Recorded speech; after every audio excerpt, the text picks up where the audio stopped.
¿De qué vamos a hablaros? Pues vamos a hablaros del fenómeno de las estigmatizaciones, de esas heridas sangrantes en manos, pies, cráneo e incluso costado, similares a las que Jesucristo sufrió durante su pasión, que son síntomas, según dicen, de la santidad de quien las protagoniza.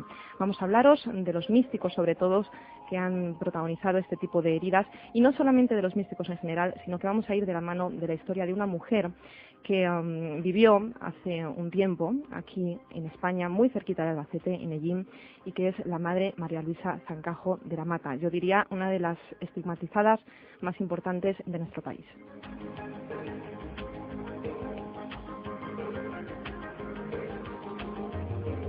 La Madre María Luisa fue una religiosa que fundó la Orden de las Misioneras de la Caridad y la Providencia, cuya casa madre, como os decía, está aquí muy cerquita, en Ellín. Esta noche vamos a indagar en los fenómenos que la Madre María Luisa sufría durante toda la Cuaresma, unos procesos de estigmatización de los que incluso existen fotografías y grabaciones en vídeo.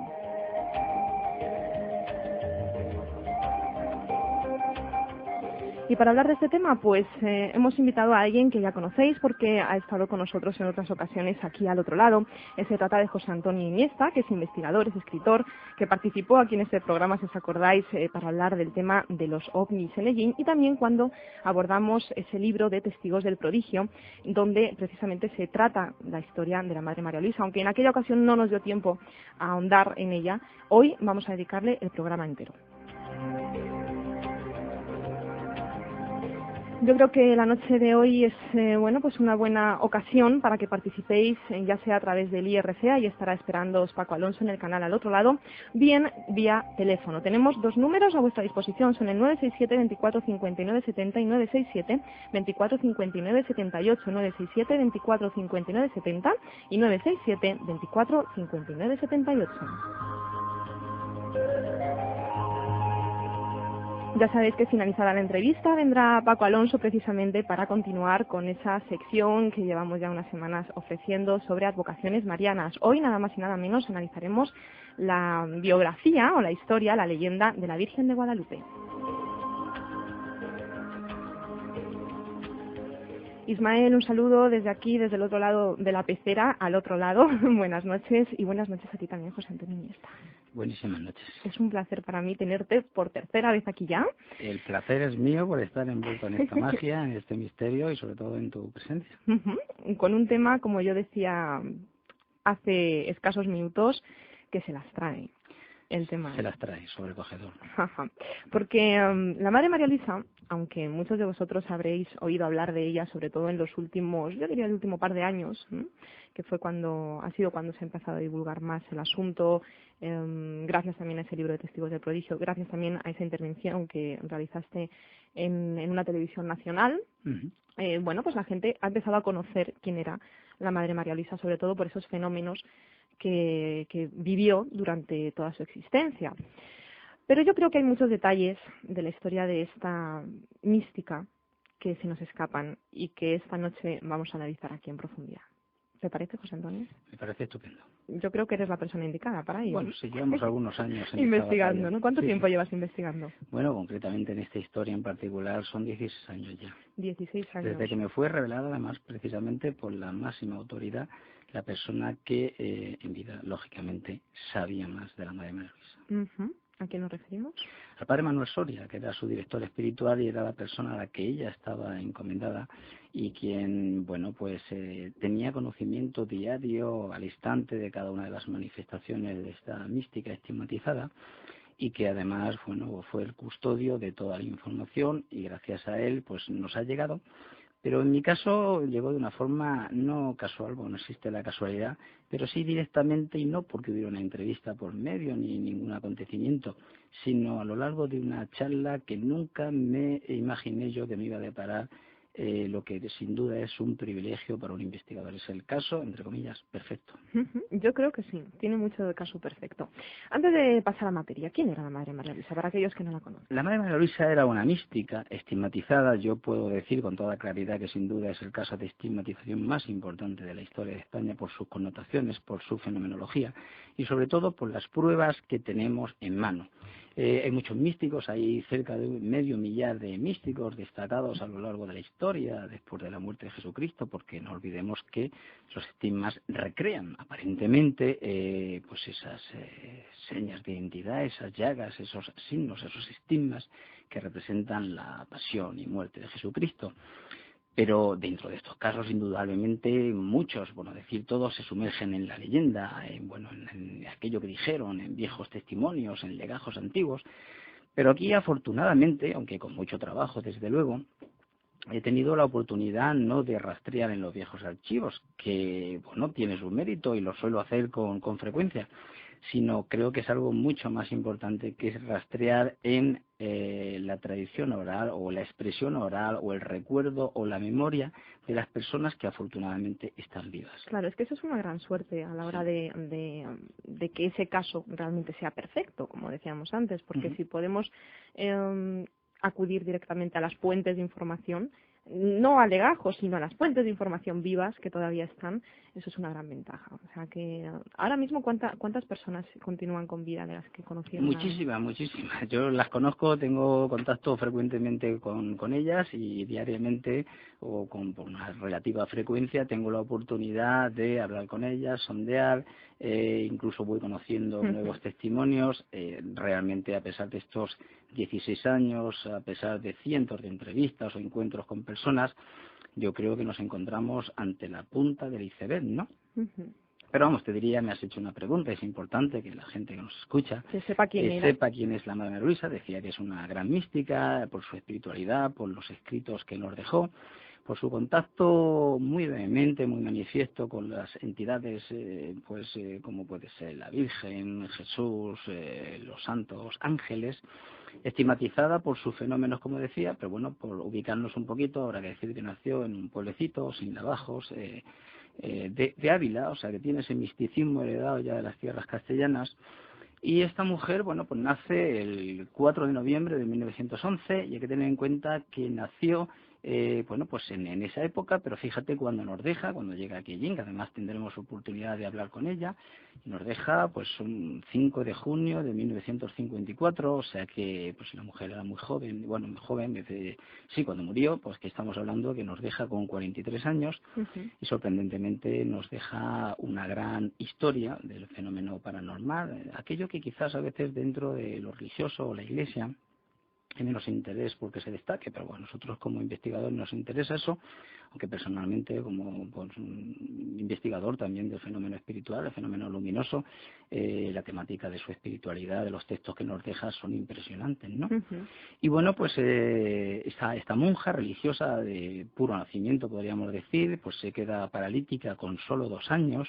Y ella contaba que desde muy pequeñita, además en la infancia, pues recibía la visita de Jesús y según ella le enseñó a leer, ¿no? La presencia de la Virgen, de Jesús era constante y bueno, pues podemos hablar más tarde de los fenómenos, pero digamos que ella con 7 años ella se dedicaba a leer textos espirituales o concretamente a reunir niñas que en vez de jugar a la comba pues se dedicaban a coger estos libros de oración y ya pues con 15 años de muy temprana edad pues ya formaba una comunidad religiosa, ¿no? Con muchos problemas en lo que después ha desarrollado pues toda una obra que se extiende por distintos lugares del mundo. Sí, y que precisamente tenemos la suerte en la provincia de Albacete de contar con la Casa Madre. Sí, es que lo maravilloso de esta historia no está solo en toda esa fenomenología que un buen investigador debe tener en cuenta a la hora de poder seguir enriqueciendo sus conocimientos para poder llegar a la verdad de por qué se produce todo esto, sino es una historia maravillosa por la propia historia de la madre, es decir, una persona que, como tú muy bien dices, queda paralítica en su más tierna infancia, que tiene problemas de salud desde siempre, que es capaz de haber hecho realidad una obra misionera tan importante como la que ha hecho. Entonces, esos dos aspectos yo creo que son tan destacables, tanto uno como otro, en la figura de Totalmente. A mí siempre la gente, yo sé que existe un morbo tremendo y yo lo tengo que ver con mucha serenidad, con mucha frialdad, en el sentido de que pienso que lo más apasionante de ella, lo que nos llama más la atención por lo sobrecogedor, es el número de fenómenos paranormales que hace que a nivel de estigmatizada pues sea un caso único, no solo en España, sino en todo el mundo. Pero yo siempre destaco la capacidad que tuvo de entrega, aunque es una cosa como parece una visión más religiosa, más espiritual en ese aspecto, más por el catecismo, ¿no? Pero así es. No, Era una mujer que en la realidad por encima de esto, se entregó a las clases más humildes, a los pobres, y sobre todo que hay un mensaje también que impresiona mucho espiritualmente, como es el concepto de la mansedumbre, que yo siempre lo he dicho en cualquier programa, no es la idea de cargar las tintas sobre sus fenómenos, sino era una dimensión de una talla humana de sufrimiento, o como veremos, cómo soportaba no solo los éxtasis con el sufrimiento que implicaban espiritualmente, aparte del gozo y, por supuesto, físico por las llagas, sino los ataques de una entidad a la que ella denominaba el calvo, por no concederle más importancia y que hace que su vida fuera realmente sobrecogedora. Vamos a empezar a hablar de esos fenómenos, esa fenomenología que acompañó a la madre durante toda su vida, de la cual ella fue protagonista en primera instancia, y no solo ella, sino, como antes mencionábamos, muchas personas que todavía hoy continúan con vida y que pueden atestiguarlo. Vamos a ir haciendo una enumeración y vamos a ir profundizando en cada una de ellas, porque ya son y cuarto. Sí, pues se nos va el tiempo. Vamos al grano. Éxtasis. Bueno, ella tenía una vivencia constante, prácticamente diaria del éxtasis, en la que se sumía en otra realidad, en esa sobrenaturalidad del fenómeno. Entonces estaba en permanente contacto, según ella decía, con la Virgen y con Jesucristo. Pero se producían una serie de fenómenos. Uno muy curioso eran las locuciones interiores. Ella estuviera haciendo cualquiera de las actividades que estuviera desarrollando, de pronto se quedaba paralizada, como si el tiempo se detuviera. La gente se quedaba muy asombrada, y entonces cuando llegaba el momento de que pues había pasado su éxtasis, había tenido la conversación que luego reflejaba en sus escritos, de pronto volvía como si nunca hubiera ocurrido nada. Era algo asombroso. Luego de Manuel Soria llamaba el don de lenguas, que era la capacidad de hablar en distintas lenguas que ella obviamente no conocía. Y esto se iba sumando a muchísimas otras facultades. Por ejemplo, se contaba de ella la capacidad que tenía de evidencia. O sea, siempre llamaba la atención, porque eso sí que me lo ha comentado muchísima gente de los testigos. Era una persona mística, bondadosa, entregada, con una capacidad de sufrimiento enorme, que ella además se decía que era víctima del amor. Víctima de amor. Que esto es muy... Esto es algo que hay que explicar, yo creo que al final del programa. Es muy complejo. Porque es muy complejo. De cualquier forma, lo que ella hacía es ser catalizadora de todo el sufrimiento de la humanidad, ¿no? Pero aparte hay que reconocer que tenía un carácter muy duro, y entonces cuando tenía que llamarle la atención a cualquiera se la llamaba.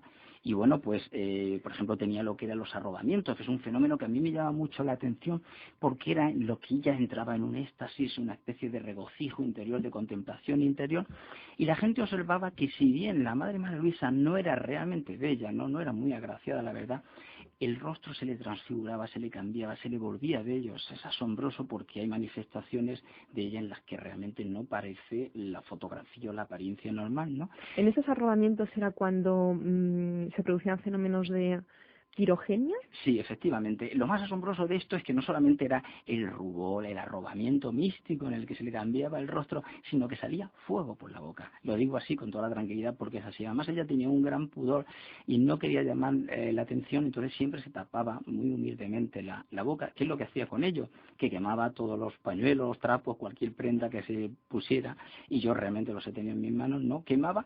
Pero no solo eso, el padre Manuel Soria, con otras personas, fueron testigos de que cuando ella entraba en contacto, por ejemplo, hubo un momento que tocó una monja con una caricia e hizo una ampolla, o sea, le quemó la cara, le quemó el rostro. Y en otra ocasión el padre Manuel Soria fue testigo de cómo ella iba quemando un camisón. Era un fuego que le salía del corazón, entonces a esa altura del corazón. Era un fuego físico que llegaba a quemar la ropa. Quemaba la ropa, porque en este caso quemó el camisón, que yo también he podido verlo. ¿El camisón está? El camisón está en lo que es un museo, digamos, un archivo, una colección privada de las monjas, en las que están todas sus pertenencias, las pertenencias de la Madre María Luisa. Entonces empieza a crecer esa llama. El padre Manuel Soria decía que era como si a una tela o un papel pues se le pegara fuego, ¿no? Se le prendiera por medio de una lupa, ¿no? Realmente se producía un fuego físico que iba quemando, y en este caso se va extendiendo pues del tamaño de la palma de la mano, y además con forma de corazón. De eso fueron testigos muchas personas. Yo he encontrado documentos escritos que reflejan eso, y he tenido las prendas en mi mano. Es que claro, vamos a ver, es que ahí está realmente la base de este asunto, porque sí, puede haber místicos a lo largo de la historia de los cuales existen documentos escritos que hacen referencia a sus experiencias, pero es que aquí no solamente tenemos eso. Es que el camisón está quemado, y se puede ver en el museo que hay en la casa madre, y los pañuelos con los que ella tapaba su boca cuando salía fuego por ella también se pueden ver, son palpables. No estamos hablando de algo etéreo, es algo que está ahí. Se pueden tocar y se pueden escuchar los testimonios. Yo creo que os he traído un bonito regalo, que es la exclusividad de ciertas manifestaciones que corroboran esos testimonios.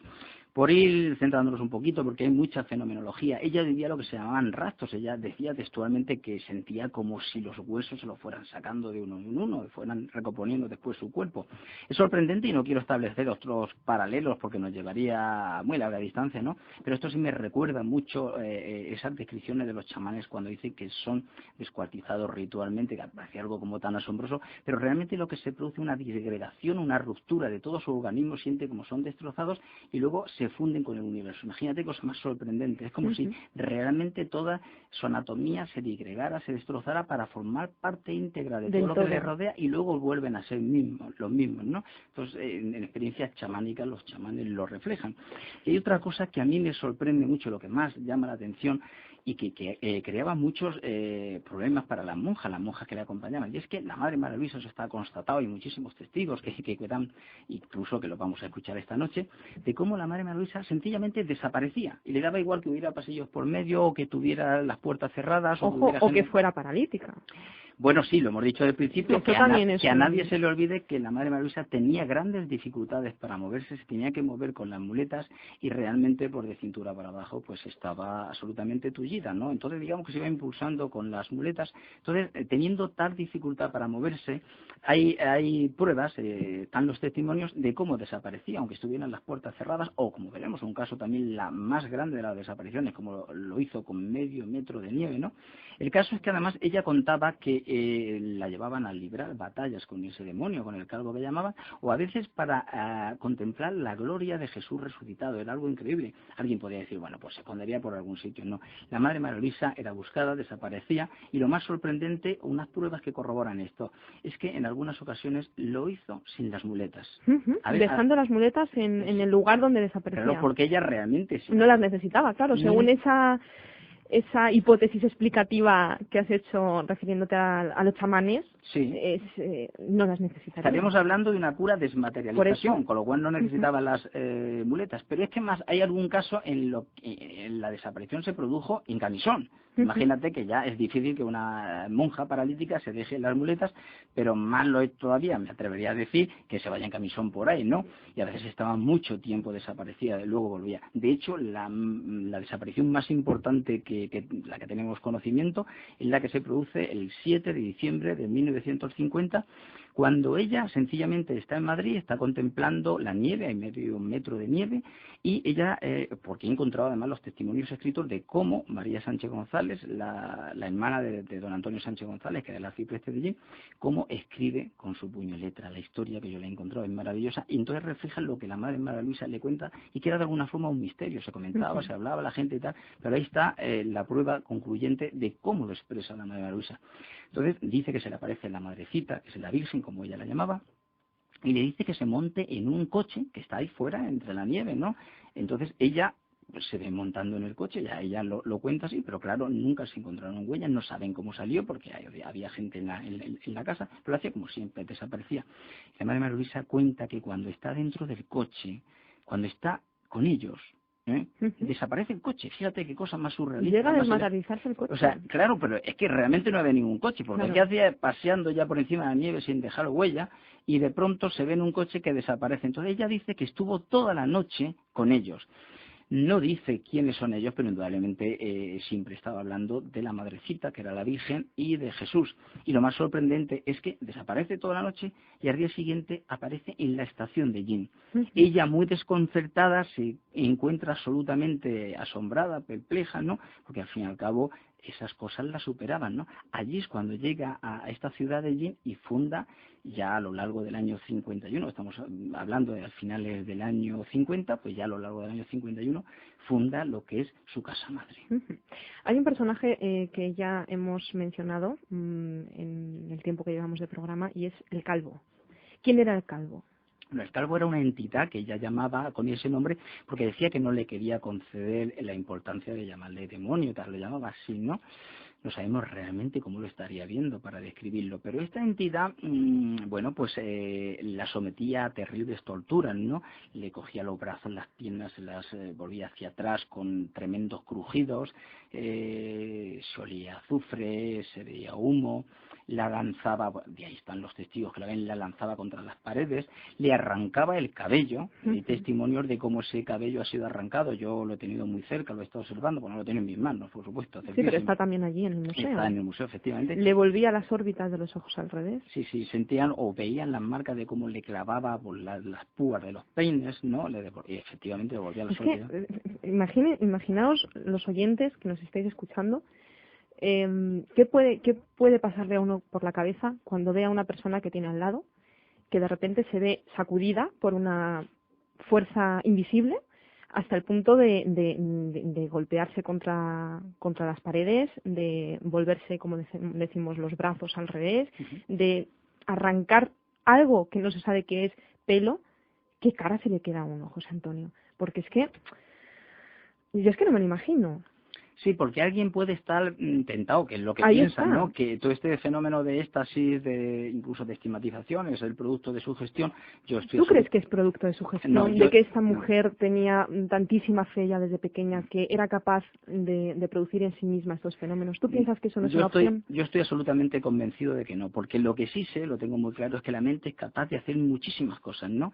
Y hasta en algún momento puede producirse un enrojecimiento, puede ser alguna manifestación, no sé, incluso un fenómeno post-gay, cualquier cosa, pero la cantidad de fenómenos es asombrosa. Y entonces, claro, incluso alguien puede estar tentado de decir, bueno, el calvo era una imaginación, claro, era una obsesión de la Madre María Luisa, pero todo eso ocurre delante de muchísimos testigos cuando ven cómo el cabello le es arrancado, cómo atraviesa una pared, llega a una habitación que estaba cerrada, cómo la elevan por encima de un pozo, porque este calvo la quería tirar a un pozo, ¿no? Y ahí están los testimonios escritos, o cómo en un momento determinado se oían las bofetadas que le daban a la Madre María Luisa y cómo se le ponía toda la cara roja, pero nadie estaba viendo nada, ¿no? O cómo salía despedida a la pared del fondo. En una ocasión, este personaje llegó, según los testimonios, según algunos testimonios que vamos a escuchar después, llegó a la casa madre, metamorfoseado en la figura de otra persona. ¿Puede ser? Bueno, estamos hablando de determinadas manifestaciones, no exactamente ahora que porque la Madre María Luisa, digamos que se movía mucho, ¿no? No solo en la Casa Madre tenemos unos testimonios ahora, pero hay que tener en cuenta que la Casa Madre, como precisamente vamos a escuchar otro de estos testimonios, empieza a construirse, ¿no? Pone la primera piedra cuando ella ya ha fallecido, ¿no? Obviamente estuvo aquí y en su época porque realmente vivió, como ya hemos visto, llega en el año 50, en el año 54 muere, ella vive en unas condiciones penosas porque las elige ella entre cofines hay que hablar de la industria del esparto y en allí, y esa casi diría suntuosa casa madre preciosa que hay ahora, pues no tiene nada que ver con la miseria a la que ella voluntariamente eligió, ¿no? Pero en uno de estos desplazamientos, encuentros, que además tenemos el testimonio de Manuela Peñafiel, que es de una enorme valentía, pues ella que fue monja, lo que pasa que después pues colocó sus hábitos, ¿no?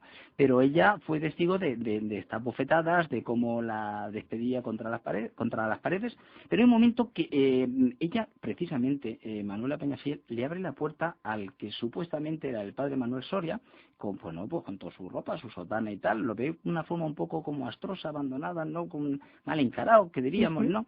Y entra a la habitación donde está la Madre María Luisa y tiene una disputa tremenda cuando era todo, era una seriedad, era como muy parco. Recordemos que era el director espiritual de la Madre. Entonces tenía que contenerse en sus emociones y todo, pero una persona muy respetuosa. Bueno, tiene pues un lío tremendo allí con ella en el trato, el maltrato que le da la Madre Luisa toda sobrecogida, triste, llorosa, ¿no?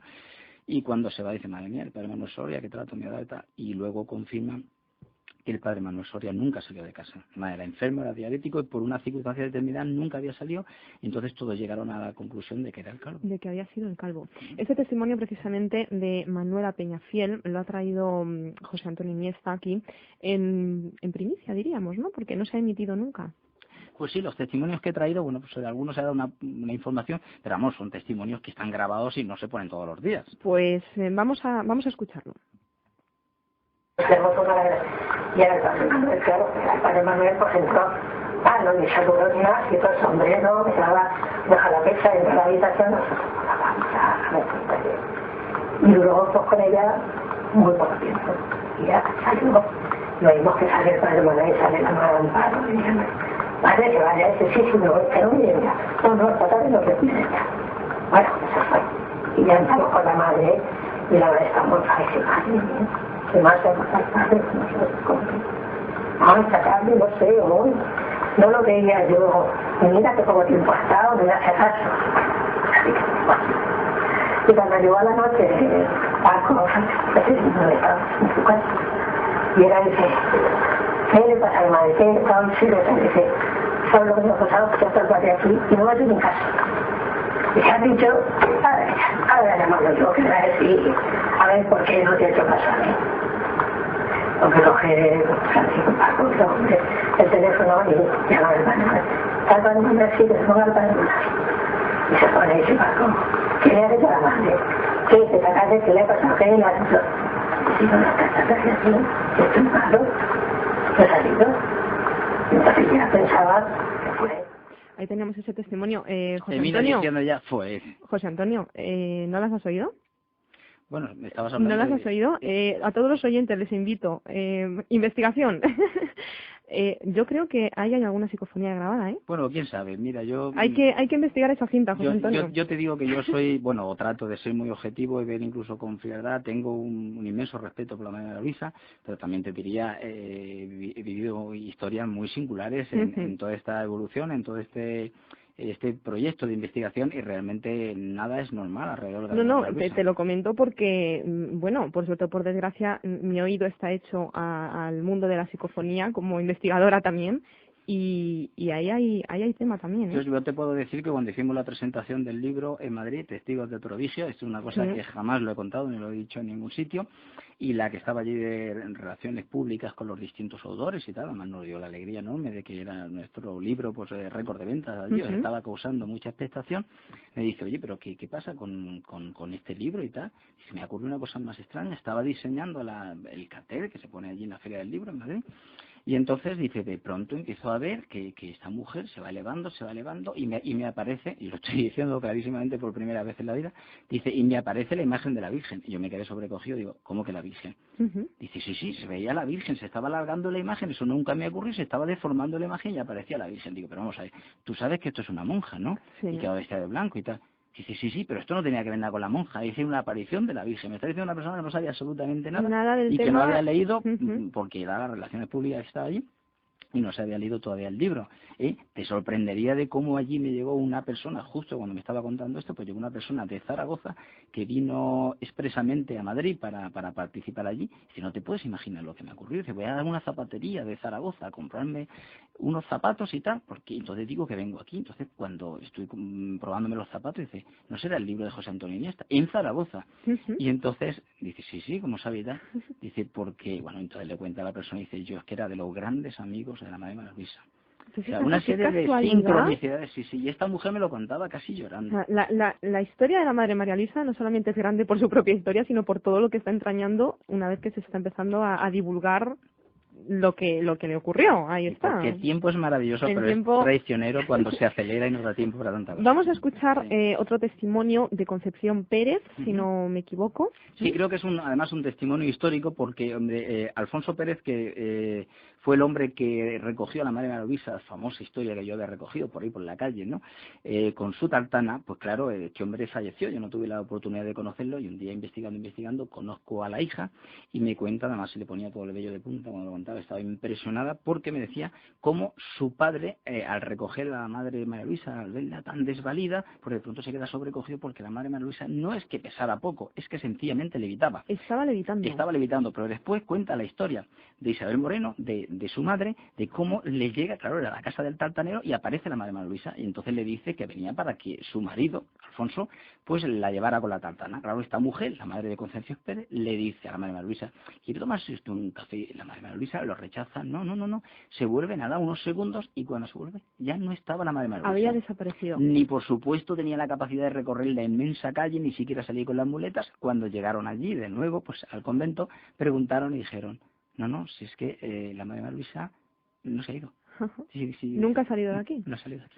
Vamos a escuchar a Concepción Pérez hablando de esa experiencia que tuvo su padre referida a la levitación de la Madre María Luisa y también a la experiencia que vivió su madre en cuanto a la desaparición de la madre. Y mi padre, al verla así como estaba, le dijo que se le permitía de que le ayudara. Y entonces, cuando fue a cogerla, pues la bajó del tren, la subió a la galera y nada, y como si hubiera llevado una pluma. Y bajó y se corriendo y se lo dijo a mi madre. Dice, mira lo que me ha pasado, dice Alfonso. Dice que Isabel, mira me dijo. Dice que yo cogí una monja, yo me quedo asustado. Dice, no pisa nada. Dice, cuando le llevo eso le he dicho a don Antonio. Don Antonio, ¿qué me pasa esto? Dice, pues, aún verás más, le dijo don Antonio a mi padre.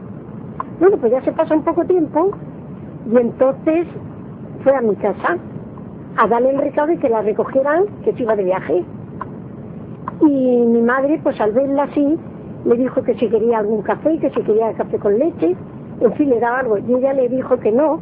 Bueno, mi madre entró a la cocina y entró a la cocina para preparárselo. Y le dijo, ¿con leche, con café o sin café? Ya salida no la vio mi madre. Ya que yo mi madre le dio, se asomó que estaba la casa lejos de una esquina y de otra, y la monja que no la vio. Entonces la monja que no la vio había desaparecido. Por eso decía esta mujer que consideraba que la Madre María Luisa era una santa. Ahí está. Porque sencillamente la tuvo. Además yo le pregunté que si era alguna imagen visual, no sé, un espectro y tal. Que no, era físicamente, estaba allí. Estaba allí y de repente ya no estaba. Y de repente ya no estaba. Madre mía. Vamos a pasar al tema central de la noche realmente, al tema de las estigmatizaciones que sufría en su propio cuerpo y alma también la Madre María. Indudablemente, en cuerpo y alma, sí, espíritu. Bueno, pues mira, uno de los temas más importantes de la vida de la Madre María Luisa es que era una estigmatizada, es decir, recreaba la pasión y muerte de Jesucristo hasta los últimos extremos, ¿no? Y ahora lo vamos a ver. Bueno, pues ella especialmente tenía lo que eran los escenarios, que eran unas experiencias en las que ella decía que los serafines, fíjate, los serafines de ese nivel angélico de todos los coros a Dios por haber, ¿no? Pues el reino más elevado, ¿no? De estos ángeles, ¿no? Y bueno, pues venían con puñales y le clavaban el corazón, parece algo como tenebroso, como macabro y tal. Pero imagínate que ella se envolvía en lo que era el gozo y sufrimiento, ¿no? Incluso el padre Manuel Soria tuvo la oportunidad incluso de poner en una ocasión donde suponía que estaban en la parte superior de esos puñales para ver si realmente, y sin que lo viera la Madre María Luisa, y entonces él hacía así en el aire, invisiblemente, claro, apretaba como si realmente estuvieran los puñales. Y ella sentía el dolor, o sea, como se le clavaban, o sea, había algo realmente... O sea, mientras se producían los fenómenos, ella tenía visiones también, entonces, de los serafines. De esos serafines sí, que... Los ángeles, de hecho, en la película que se puede ver, hay un momento en la que ella se está levantando, levitando, y ella manifestó que era un ángel que la estaba moviendo, ¿no? Pero bueno, en lo que son los estigmas, ella recrea, pues, lo que son las llagas, ¿no? De todo eso, como estamos hablando, de la pasión y muerte de Jesucristo, con la corona de espinas, con los estigmas de las manos, de los pies y del costado, ¿no? Bueno, pues esto ocurría los viernes de Cuaresma. Fíjate en las fechas en las que nos estamos acercando, ¿no? Estamos en esta noche de jueves ya acercándonos a Viernes de Dolores. Precisamente hemos hecho el programa esta noche porque lo tenemos ya encima. Lo tenemos pero ya realmente encima. tampoco lo habías pensado por eso, porque ¿No? cuando estuvimos hablando... ¿Fue por casualidad? Bueno, pues esos Viernes de Cuaresma empezaba en torno a las 7 de la mañana a experimentar ese éxtasis, esas visiones en las que se le aparecía a la Virgen Jesús, y eso duraba en torno a las 7 u 8 horas, ¿no? Entonces, cuando faltaba media hora para las 3, ella experimentaba lo que era la crucifixión. Entonces, estiraba la mano derecha, luego la mano izquierda, y entonces ella recreaba perfectamente como un drama en el que vivía pues toda esa crucifixión y realmente agonizaba. Al poner los brazos en cruz, levantaba también el torso, ¿no? Llegaba a levantarse. Sí, hay una fotografía absolutamente espectacular en la que se ve como si estuviera levitando. Es algo sorprendente porque se levanta, ¿no? Entonces ella estaba recreando, era como una dramatización, pero ella indudablemente no estaba haciendo teatro, sino que realmente estaba sintonizando supuestamente con esa energía, con esa crucifixión de Jesucristo. Los testimonios son espectaculares. Las llagas se le abrían de repente. La corona de espina empezaba a soltar borbotones con gotas de sangre que llegaban hasta las paredes. Tenían que poner plásticos para cubrir. Eran borbotones. Ella empezaba a tener unos movimientos de la caja torácica impresionante. De izquierda a derecha se iba moviendo. Llegaba a tener 300 pulsaciones por minuto del corazón. Llegaba a derramar 1 litro de sangre. Y luego ella mostraba un rostro cadavérico, como una persona que está en agonía, que está muriendo. Llegaba un momento con un movimiento de cabeza, reflejaba la muerte, ¡pum!, repentinamente. Eso en torno a las 3 de la tarde, ¿no? Y bueno, pues ella padecía determinados síntomas de esa crucifixión, ¿no? De ese proceso que estaba viviendo, como la sed, que supuestamente, lógicamente o históricamente, bíblicamente, experimentó Jesucristo.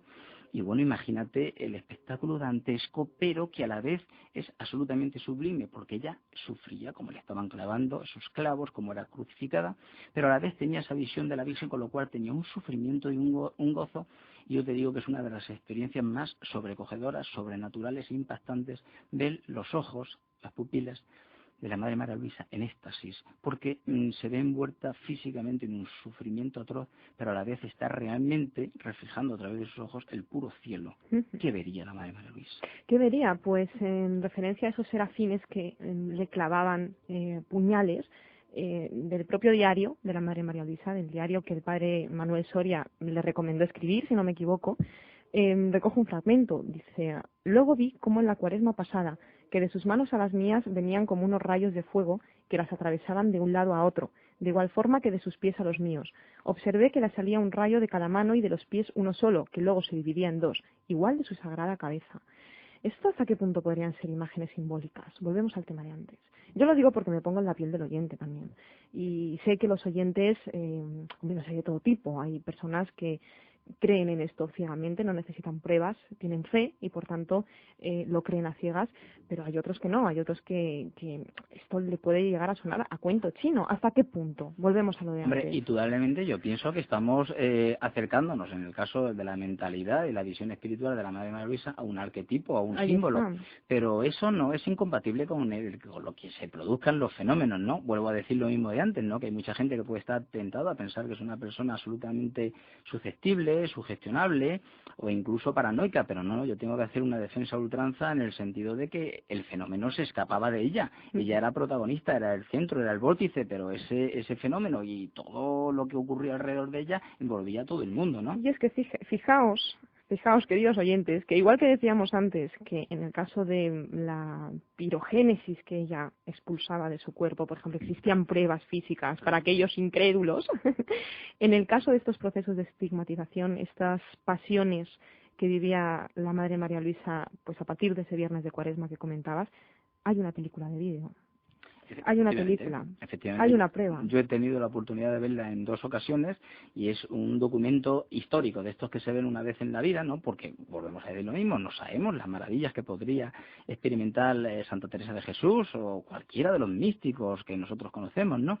Pero ¿quién estaba allí con una cámara para grabar? Un Super 8 que grababan y luego se pasó a vídeo, ¿no? Que tenemos ahora esas películas de vídeo, ¿no? ¿Quién tenía la oportunidad de corroborar ese testimonio, ¿no? Psicológicamente es impactante. Pero yo te voy a hacer una confesión. Fíjate, a mí la película, aunque es sobrecogedora, no me ha impactado tanto como el hecho de tocar las vestiduras. Por ejemplo. Que la Madre Superior en su momento me diga, ponte el anillo. Vamos, y yo así como me daba como mucho pudor, ¿no? Porque no todos los días se pone uno el anillo de una persona que está envuelta en la santidad mística, estigmatizada, y me decía, no, pero póntelo, que es un privilegio. Bueno, no, yo no voy a despreciar esto, entonces me lo pongo, ¿no?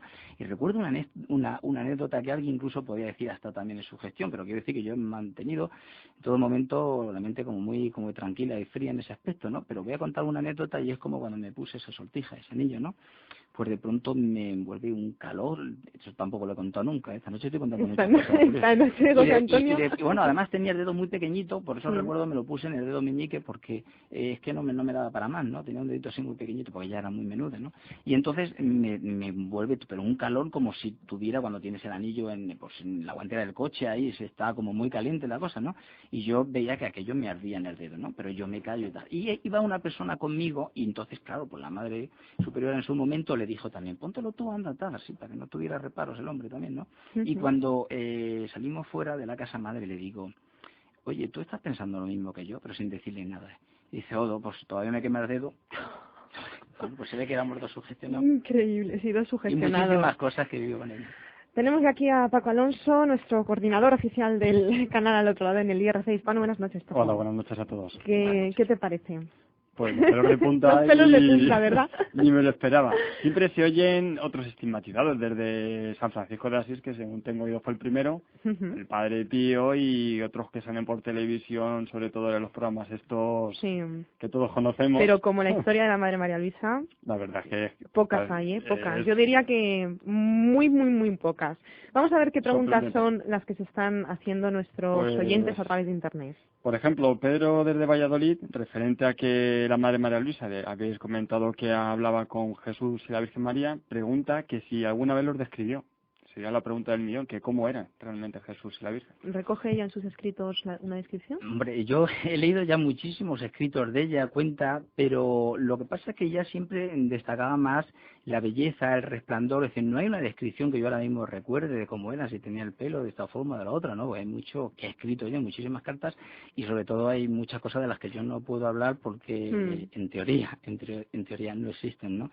Entonces a lo mejor no puedo decir determinadas cosas, pero ella lo que destacaba era la bondad, pues esa tranquilidad con la que siempre se acercaban, cómo la protegían. Pero hay un detalle que sí, la verdad es que es sorprendente, ¿no? Porque Jesús la elegía como víctima del amor, ¿no? Es una cosa como contradictoria que a veces me ha creado a mí pues muchas reflexiones, ¿no?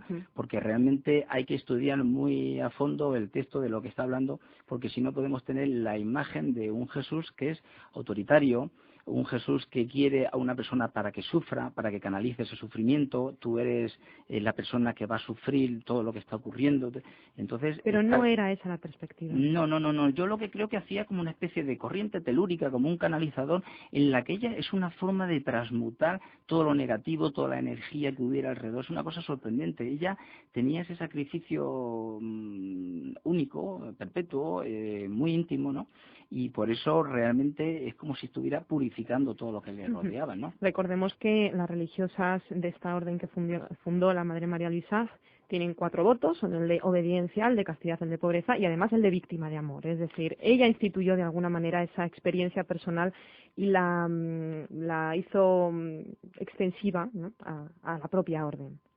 Sí, hay que recordar que hay muchísima gente en el mundo que sufre por los demás, de muchísimas formas, ¿no? Entonces ella catalizaba esa energía. Y hay que leer los puntos suspensivos de cada uno de los textos, ¿no? Porque realmente aquí lo que sí hay, no una descripción física, pero sí hay una descripción como espiritual, y es un Jesús con mucho carácter.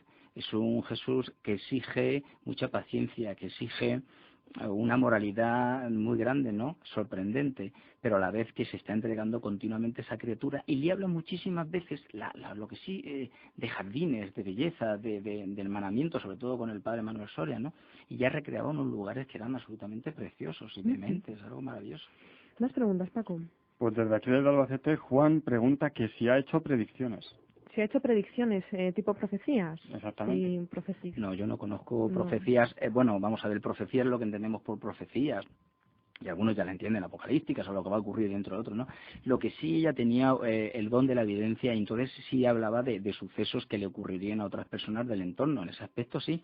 Ella tenía como unos rayos X impresionantes, por decirlo de alguna forma, ¿no? Un auténtico escáner, un rayo láser, porque todas las monjas que estaban a su alrededor y todas las personas que estaban allí se sobrecogían porque no tenían nada que ocultar, ¿no?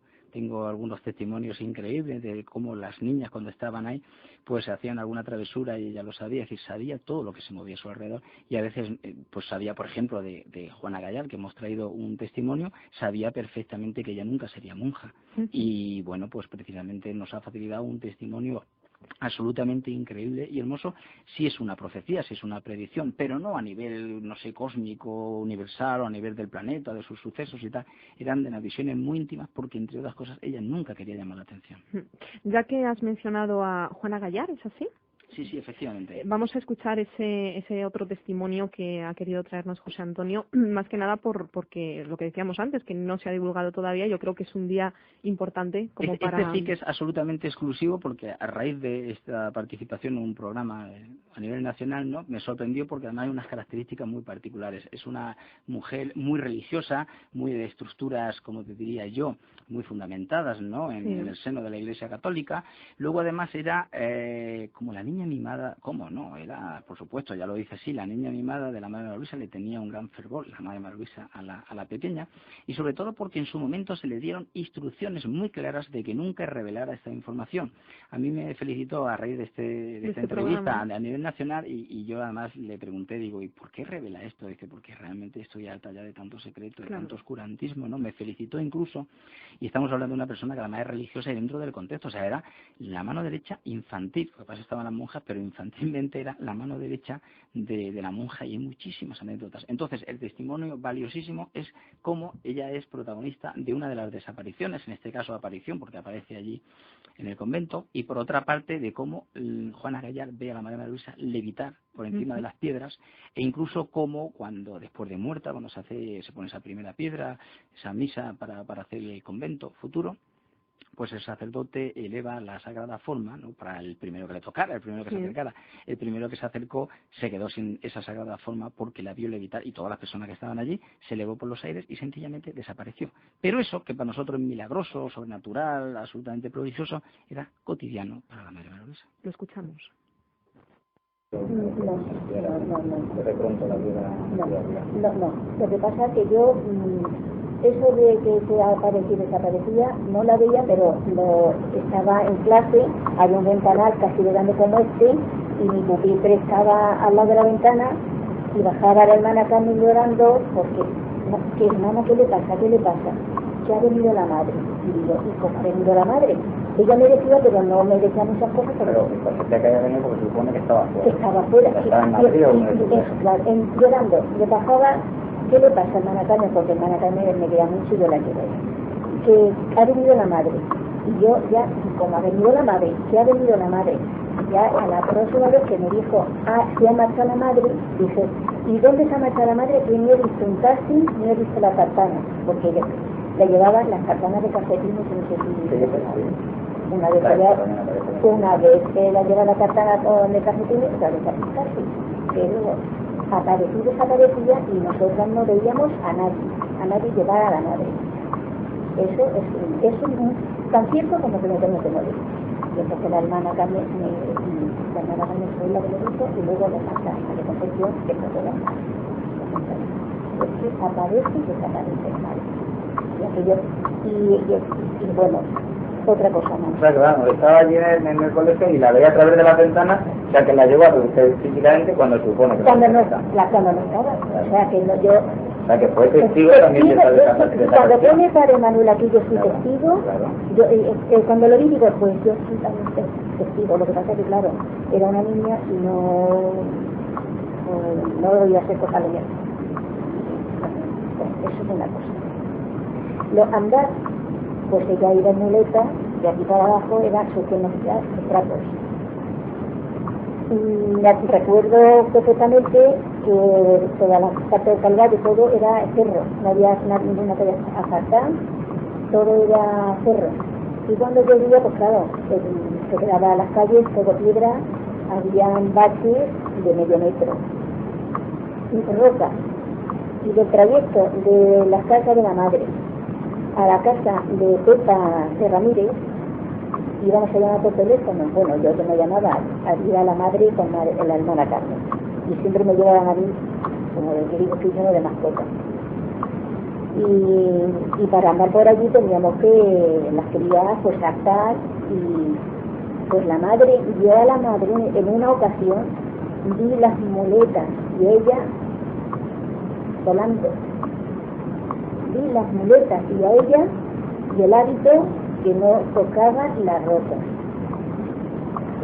Eso es muy fuerte. Con tanto barro y las vestiduras blancas. Es muy fuerte, pero que Vio como el hábito no tocaba el suelo. Este es un testimonio y lo demás les cuento. Bueno, pues testimonios así hay cientos. Esto no se lo puede inventar una comunidad religiosa, no se lo puede inventar un pueblo.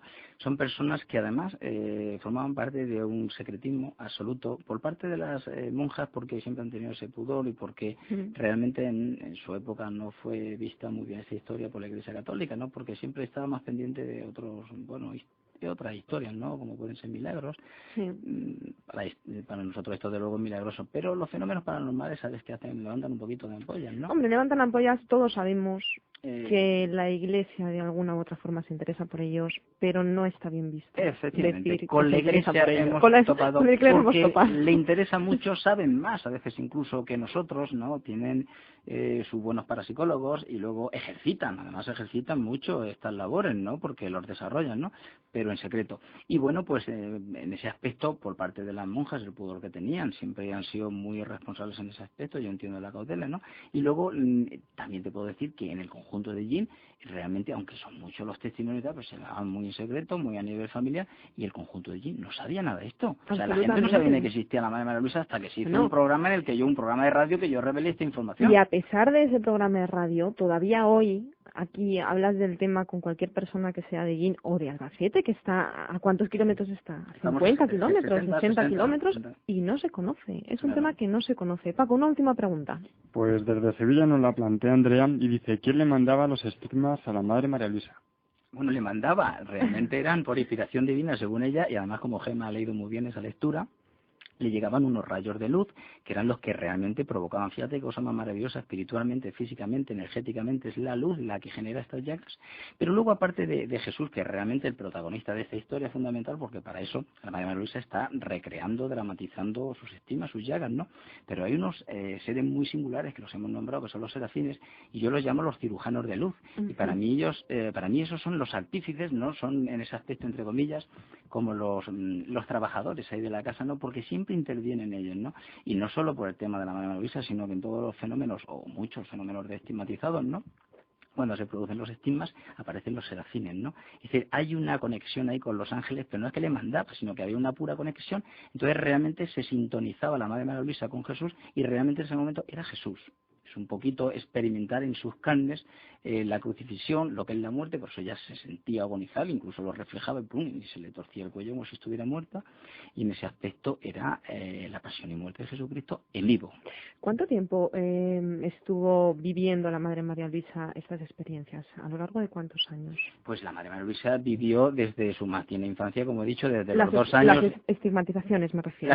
Todo el proceso de estigmatización desde el viernes de Cuaresma hasta que terminaba. Aunque se produjo también antes de eso, pero sobre todo en los últimos años realmente que conocemos la historia en más profundidad, desde el año 50 que estamos hablando de esta desaparición, 51 que crea la misionera de la Caridad de la Providencia, y esa corta edad prácticamente de su madurez, por decirlo de alguna forma, que muere en el año 54, o sea que fíjate, qué madurez que muere tan joven. Y hay una cosa que no quiero que se me quede en el tintero, hay un momento que ella realmente cuando se muere, es decir, todos estos estigmas, estas llagas se le cerraban cuando pasaba pues este periodo de la Cuaresma, la Semana Santa, pero el costado nunca se le cerró hasta el momento de la muerte, y yo puedo decir que es sobrecogedor ver esa llaga abierta, ¿no? Y cómo se introduce una mano y puede entrar, no te lo puedes imaginar, ¿no? Yo no sé cómo una persona puede vivir con esto, ¿no?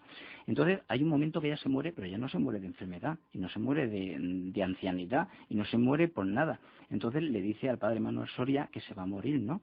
Y bueno, y el padre Manuel Soria se queda sobrecogido y le dice, ¿por qué, no?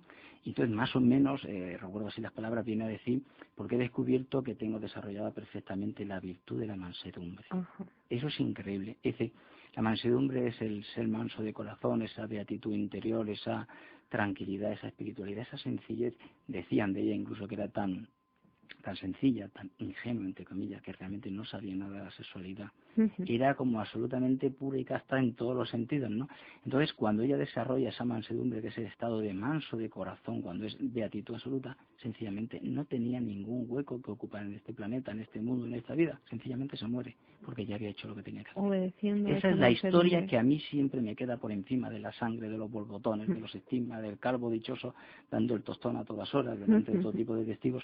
Me queda ese ejercicio espiritual que ella desarrolla de valentía, de entrega a los pobres, y sobre todo de esa cosa de la mansedumbre. Eso es lo que decíamos al principio. Se analice desde el punto de vista que se analice la historia de la Madre María Luisa, resulta impresionante en cualquiera de sus vertientes, ya no solo por esos fenómenos de los que estamos hablando toda la noche, sino por su propia forma de ser y su propia personalidad.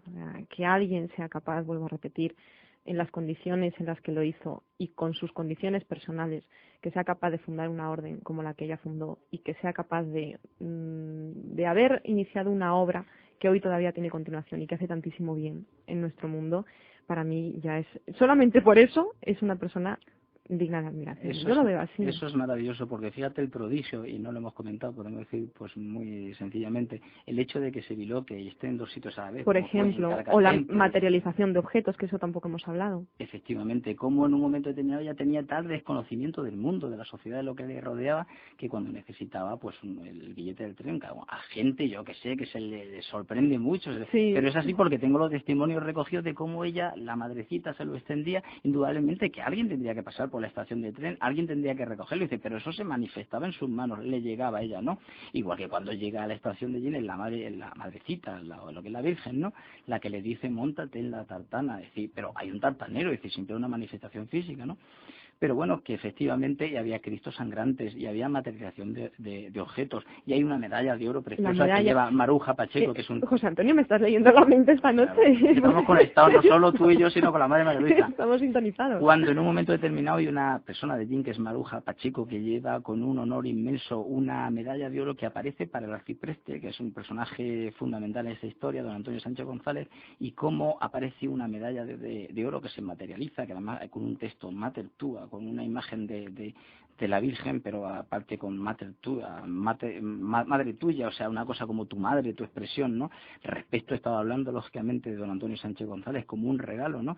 Y claro que es una medalla que es de oro y que se puede medir, que se puede pesar, pero en un momento determinado se materializaban objetos que estaban ahí, o había cristos sangrantes que no solo que echaban sangre, aunque fueran de escayola, sino que se le abría los estigmas, se abrían los propios estigmas. Impresionante, impresionante. Antes de despedirnos, José Antonio, te quería preguntar, con una trayectoria como la de la Madre María Luisa, ahora mismo se sabe algo sobre, no sé, ¿hay abierto un proceso de beatificación? ¿Hay algún tipo de... ¿Se está promoviendo algo para elevar a la Madre María Luisa? Las monjas trabajan incansablemente, muy silenciosas, muy trabajadoras, ¿no? Porque lógicamente quieren concederle a la Madre María Luisa la dignidad que se merece. Pero indudablemente me consta una cosa, y es que seguramente todo lo que están haciendo, que es muy meritorio, no es ni mucho menos lo que desearía la Madre María Luisa. Quiero decir, lo que se tiene que hacer, lo que se tiene que hacer, y elevarla lo que se tenga que elevar, y por supuesto en mi papel lo que estoy haciendo contra viento y marea, contra lo que sea, y a veces he tenido mis problemas porque no todo el mundo está dispuesto a que esto se conozca, y también me he puesto las zancadillas, todo hay que decirlo, ¿no? Pero bueno, yo tengo un compromiso ya no con la Madre María Luisa ni con la divinidad, aunque pueda serlo también por pura ética, sino con la verdad y con la investigación que tiene que hacer un periodista, ¿no? Entonces creo que todos participamos de una misma causa en ese aspecto, que es descubrir la verdad. Entonces, como digo, las monjas llevan su proceso de beatificación desde hace mucho tiempo, trabajando. A veces no comprenden que la realidad se tiene que manifestar y que estas investigaciones no entorpecen ni mucho menos eso, porque creo que en todos los tratamientos que he hecho yo en televisión, en prensa, en radio, siempre ha sido con mucha dignidad, y no hay nadie absolutamente, ni siquiera las propias monjas, que hasta he tenido el detalle de que siempre que se ha publicado cualquier cosa, corroborarlo con ellos y con ellas, y si no necesito, un periodista no necesita nunca la autorización de nadie para dar información, siempre he requerido la autoridad moral, la autorización moral en ese aspecto que a mí me justifique, ¿no? Siempre he tratado de hacerlo con ética. Entonces, en ese aspecto las monjas están trabajando incansablemente, y bueno, pues esto lleva un proceso, a veces por desgracia también hay que decirlo, hay pues religiosos que llegan a los altares porque hay otras causas que mueven, que... Exactamente. Pero bueno, aquí parece ser que pesa menos toda esa entrega a los pobres, esos fenómenos y tal, que otras causas que se están moviendo por el mundo, pero yo pienso que siempre ocurrirá lo que tenga que ocurrir, y que de cualquier forma, llegue donde llegue esta causa, la Madre María Luisa estará ahí siempre en nuestro recuerdo, y esos fenómenos no nos los quita nadie, y nadie nos va a callar la boca. Y no solo esos fenómenos, sino lo que decíamos, la propia vida, porque yo estoy segura que quizá el recelo de la Iglesia y de las monjas que todavía continúan allí en en esa orden, que forman parte de esa gran obra que inició la Madre María Luisa, yo pienso que tienen miedo, en cierta forma, a que esto se conozca, porque quizá la gente se quede solamente en los fenómenos y se queden solo ahí y no vean más allá. Y lo bonito de esto está en ir más allá y darse cuenta del porqué de estos fenómenos, de esa sencillez tan pura de la cual hablabas tú, José Antonio, que protagonizaba la Madre María Luisa y que era realmente la que le daba pie a vivir esas experiencias. Si fuésemos capaces de divulgar la vida de la Madre María Luisa entre todos de una forma seria y hacer llegar a la gente no solo los fenómenos, sino el porqué de esos fenómenos en cuanto a experiencia personal de la Madre, yo pienso que la Iglesia apoyaría. ¿Por qué? Porque estamos haciendo de alguna manera pues una labor de divulgación para el público en general, que es en definitiva quien a la larga va a apoyar un proceso de beatificación. De cualquier forma, no te extrañe, Jesús no fue comprendido, fue crucificado y no fue comprendido, y en este proceso de pasión, de estigmas, la Madre María Luisa tampoco fue comprendida. Tampoco. Hemos llegado al final, José Antonio. Bueno, nos hemos ido ya de tiempo. De todas maneras, antes de despedirnos, yo quería preguntarte sobre ese proyecto que vas a poner en marcha en Internet, esa página web. Bueno, cuéntame. Yo tengo muchísimos proyectos. Te metes en unos tinglados que bueno, sales pues, de uno y te metes en otro. Siempre mi ilusión es compartir. Llevo no sé cuántos, 10 o 12 o 20 libros en rastra, como tú bien sabes. Siempre estoy de aquí para allá. Y luego, aparte del próximo viaje que tengo, que me voy a México, voy a estar con los mayas, con los sacerdotes mayas. Y bueno, aparte de muchísimas cosas, pues hay un proyecto que, con toda la ignorancia, porque realmente no sé todavía cómo va la temática esa en cuanto a diseño. Para eso tengo los profesionales que lo hacen, ¿no? Y descubriendo todos los días. Pero lo mío es investigar, es escribir, eso sí que lo estoy haciendo. Y tengo un proyecto de hacer una página web, además se llamará 7luces.com. ¿Como tu libro? Efectivamente, como el enigma de las 7 luces, y sobre todo porque simbólicamente 7 luces, 7 niveles, siempre es ese nivel espiritual al que tenemos que ascender, como hacía la Madre María Luisa. Yo, a mí se me queda alguna cosita entre rato y rato, ¿no? Y si bien no alcanzo de todo la mansedumbre, pero sí por lo menos trato con mi ética, con mi voluntad de trabajar, llegar a ese nivel, ¿no? Entonces esa página web pues tratará de ser, como tantas otras que hay, pero con toda la dignidad que se le pueda conceder, una puerta, una ventana para que se conozcan estos temas. Y sobre todo para algo fundamental, para que se le pierda el miedo. Claro. Que todo es más cercano dentro de lo que parece. Yo siempre digo que el más allá está mucho más acá. Está más acá, ¿no? Entonces eso, es compartir trabajos tuyos, de los compañeros, de muchísima gente, en el nivel de la investigación, de los enigmas, del misterio, de la luz. Y eso, una gotica más a este universo que creo que hay que sanear mucho. José Antonio Iniesta, yo diría el mejor investigador que ha dado las tierras manchegas. Permíteme. Pues muchas gracias. Permíteme. Espero tenerte aquí muy pronto otra vez, ya sea para hablarnos de ese viaje a México o para hablarnos de la Madre María Luisa de nuevo o para hablarnos de esa página web. Aquí eres bienvenido y muchas gracias. Muchísimas gracias porque estoy como siempre, aunque esté en las ondas, un poco flotando en las ondas, pero en casa. En casa, claro que sí. Gracias. Buenas noches. Muchas gracias.